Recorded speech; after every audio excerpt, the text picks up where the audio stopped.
You expected you were going to get a lot of anti-aircraft fire. And this night, the sky just flat lit up. And I just knew we were not going to make it.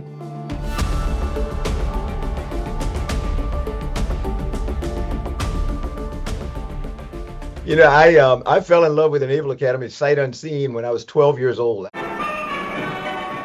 The first time I saw men of Annapolis and saw the yard and the midshipmen in all their uniforms and everything, and I said, I really want to go there. I kind of knew if I got to the Naval Academy, I was going to do something in the Navy. I was not going to fly airplanes because I thought that was inherently dangerous. And I was not going to go in the Marine Corps. I thought they were a little crazy, to be quite honest.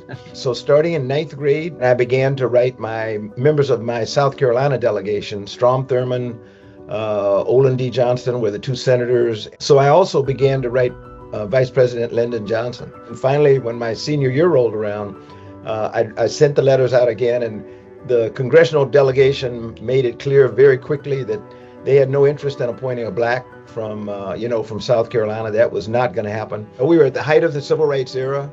I graduated from high school in 1964. That was the year that President Johnson signed the Civil Rights Act, and the following year he signed the Voting Rights Act. So those were the kinds of things that were going on. Schools were still segregated. There was violence all over the South.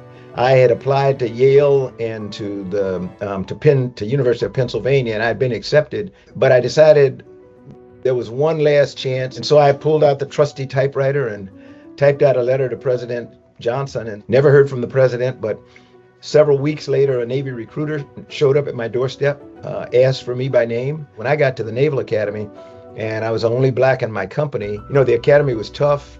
It was lonely in many respects, but I decided I was not going to let them run me out. At the end of my plebe year, I was elected president of my class, and things started getting better after that.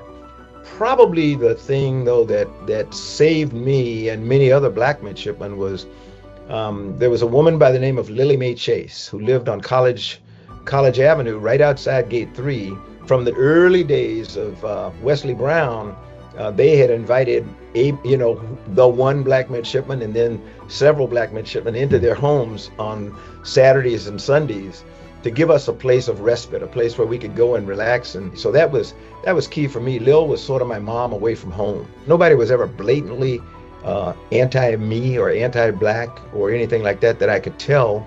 But I think many times when somebody was extra tough on me, they were trying to help me be better because they recognized the fact that I had to be good. I couldn't be just like everybody else. My class we started out with 7, but by the time we got through plebe year, we were down to 4. And the 4 of us stayed together the entire time, graduated. I went in the Marine Corps, the other 3 went into the Navy. I came back from that. I exercised my option, went to Pensacola, fell in love with flying the first time I got on an airplane on my very first training flight, and never looked back. I was number 1 out of my basic class. I was number 1 out of advanced jet training. So I got my first choice, and that was the A6 Intruder. So that's how I turned to aviation, and that's how I ended up coming into A6s. And then because of Pete Field, I decided I wanted to become a test pilot one day, and I went to Pax River, and then from there to NASA and the space program.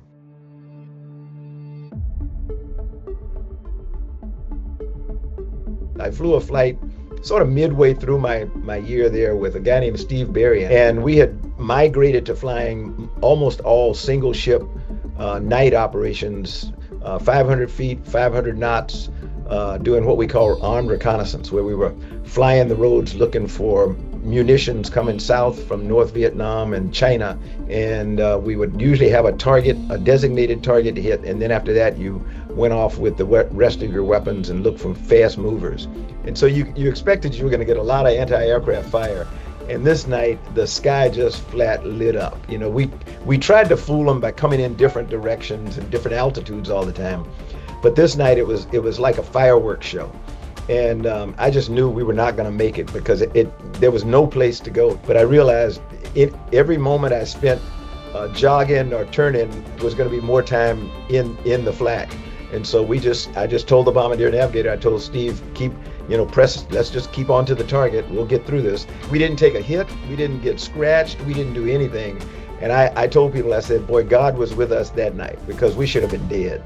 We lost 3 airplanes during our time over there, and five of the 6 crew members.